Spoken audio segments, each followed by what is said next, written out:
Hola, buen día a todos. Mi nombre es José María Ramón, soy profesor de la materia Filosofía o Epistemología de la Economía dentro de la carrera de Economía de la Facultad de Ciencias Económicas y de la Universidad Nacional de la Patagonia.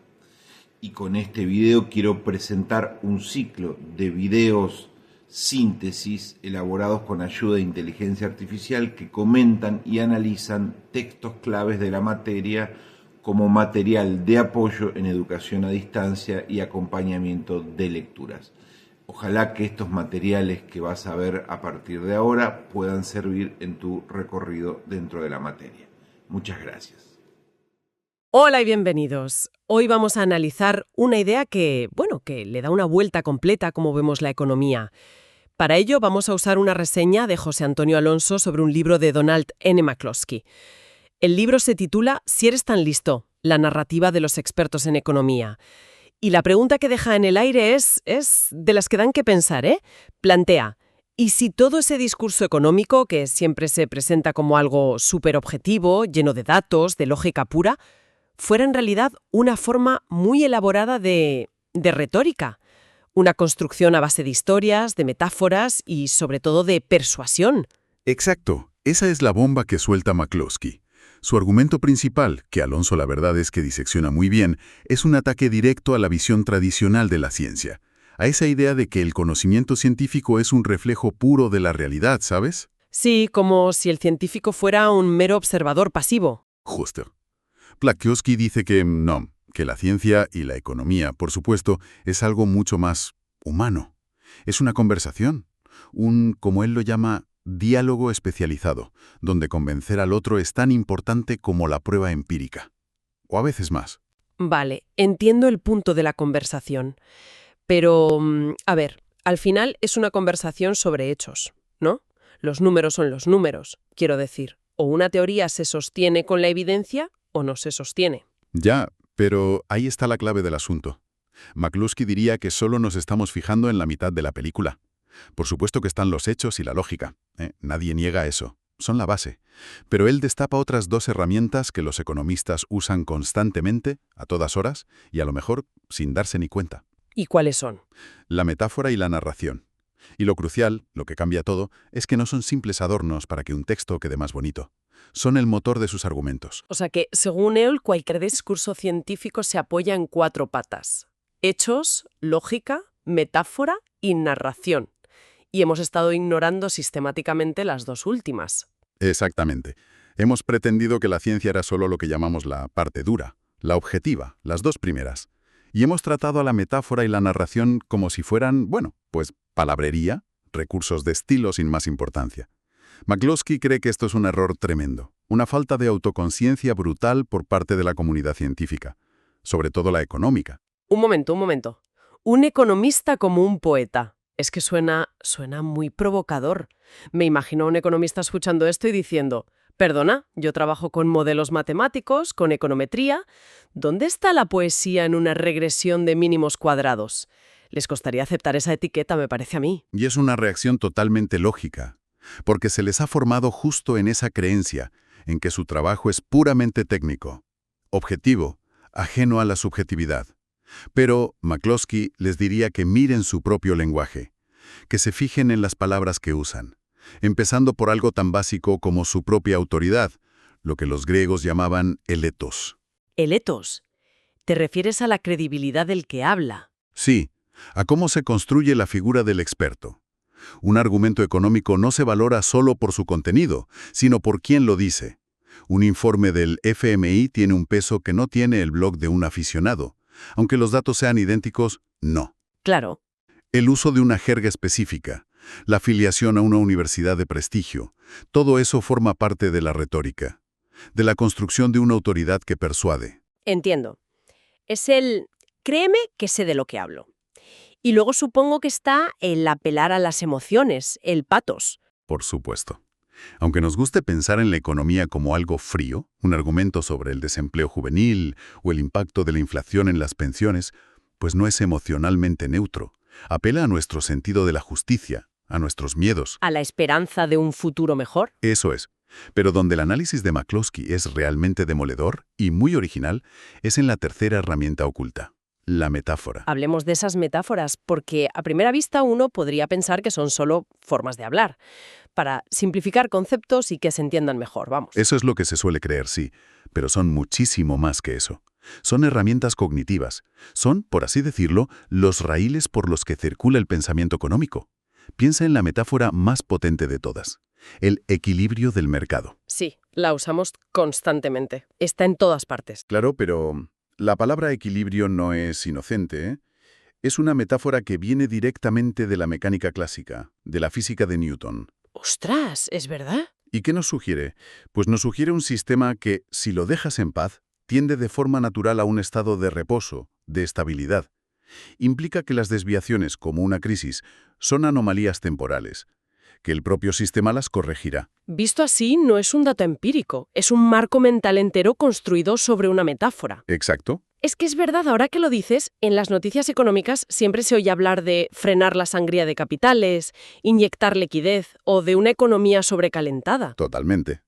Y no nos damos cuenta. Usamos metáforas del cuerpo humano, de la fontanería, de la termodinámica. Sin ser conscientes. El grifo o tapar la fuga.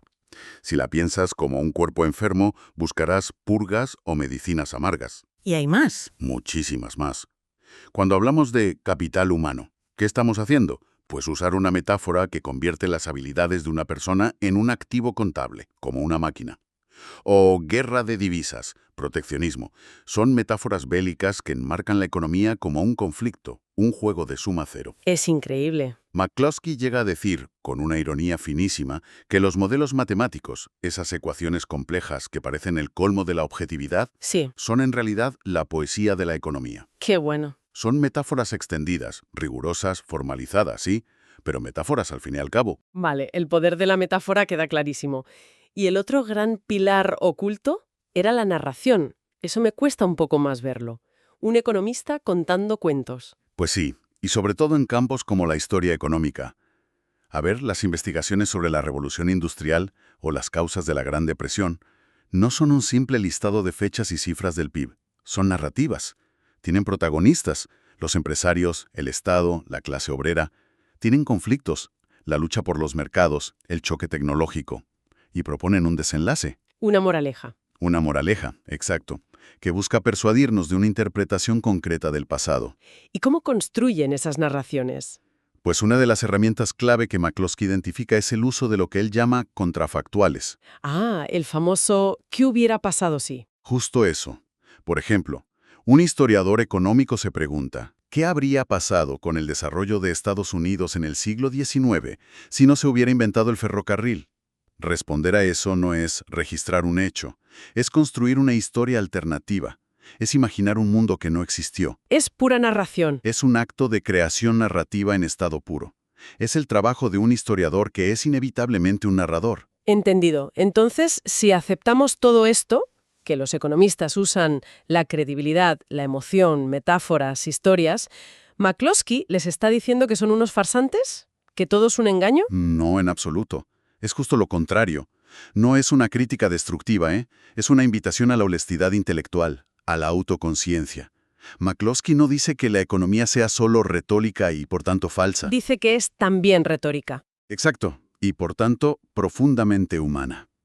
Su mensaje para los economistas es algo así como: dejad de fingir que sois físicos de lo social, que aplican fórmulas universales. No lo sois.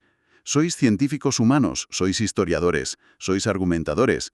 Les pide que reconozcan, acepten y perfeccionen el uso de estas herramientas en lugar de esconderlas. O sea que, en lugar de debilitar la economía, reconocer su naturaleza retórica la haría más fuerte, más honesta. Exacto. Permitiría un debate mucho más rico y productivo. Si dos economistas discuten, no solo deberían debatir sobre sus datos, deberían debatir también sobre sus metáforas. Es mejor pensar en la economía como una máquina o como un ecosistema. Claro. Porque la metáfora que elijas condicionará radicalmente tus conclusiones y tus recomendaciones políticas. Ser conscientes de esto haría el debate mucho mejor. Esta idea me lleva directamente a una cita final que recoge la reseña de Alonso. Es una frase que me parece que lo resume todo con una claridad y un ingenio brutales. Es una cita magnífica, sí. Dice así: El verdadero Homo economicus ha de admitir que es un Homo narrans, un narrador de historias, y un transmisor de modos de ser. Es por consiguiente, como lo indica Booth, un Homo indicans. Cuando lo admita, su compañía será más agradable. Cuando lo admita. Su compañía será más agradable. ¡Qué frase! Es brillante, pero también tiene un punto de malicia, ¿no? Como si dijera que los economistas, en su afán de ser científicos puros, se han vuelto un poco insoportables. Totalmente. Tiene esa retranca. Y es que si la analizamos, cada término tiene miga. El Homo economicus es ese personaje de ficción, ¿no? El agente racional y egoísta de los modelos. McCloskey le dice al economista de carne y hueso, tú no eres ese monigote. ¿El de verdad? El de verdad, el economista real es un Homo narrans, un ser humano que cuenta historias para dar sentido al mundo. Y al contar esas historias, al elegir unas metáforas, al proponer políticas basadas en un relato, se convierte inevitablemente en un Homo indicans, ¿Un ser que enseña? que indica un camino, que transmite una visión del mundo, unos valores. Pero esto me genera una duda enorme. Si aceptamos que todo es un relato, ¿cómo sabemos qué relato es el correcto? Si la economía es un campo de historias en competencia, ¿cómo distinguimos un buen análisis de un timo muy bien contado? ¿No se pierde la verdad en la batalla de los relatos? Esa es la gran pregunta epistemológica. Y es fundamental. McCloskey no dice que cualquier relato valga, para nada. La clave sigue estando en la conversación de la comunidad científica. Un buen argumento, una buena historia, es la que sobrevive al escrutinio riguroso de los pares. Es la que es coherente con la lógica, la que se ajusta mejor a los hechos, la que usa metáforas más iluminadoras y la que es, en definitiva, más persuasiva para los otros expertos. O sea, el criterio de verdad no desaparece. No, pero se traslada desde una supuesta realidad objetiva al consenso crítico de la comunidad. Es un proceso más frágil, más humano, sí, pero también más honesto. Y esto me lleva a otra cuestión, más práctica. Para la gente que estudia economía hoy en día, ¿qué implicaciones tiene esto? Si aceptamos esta tesis, ¿deberían sus planes de estudio incluir, junto al cálculo y la estadística, una formación seria en retórica, en filosofía de la ciencia, en humanidades? Es la consecuencia lógica. Un economista que no es consciente del poder de su propio lenguaje es como un escritor que no conoce la gramática. Puede que escriba bien por intuición, pero es un artesano incompleto. Formarlos para que entiendan la historia de sus metáforas, para que identifiquen las narrativas ocultas en sus modelos, les haría no solo mejores técnicos, sino también pensadores más profundos y ciudadanos más responsables. La conclusión, entonces, es que esta obra nos empuja a dejar de ver la economía como esa ciencia fría y distante y a entenderla como lo que es, una práctica discursiva profundamente humana, una disciplina que construye el mundo tanto con ecuaciones como con historias. Y aquí podemos dejar una idea final, un puente para seguir pensando. Si aceptamos que la economía es, en efecto, una narrativa, entonces tenemos que hacernos preguntas sobre el poder.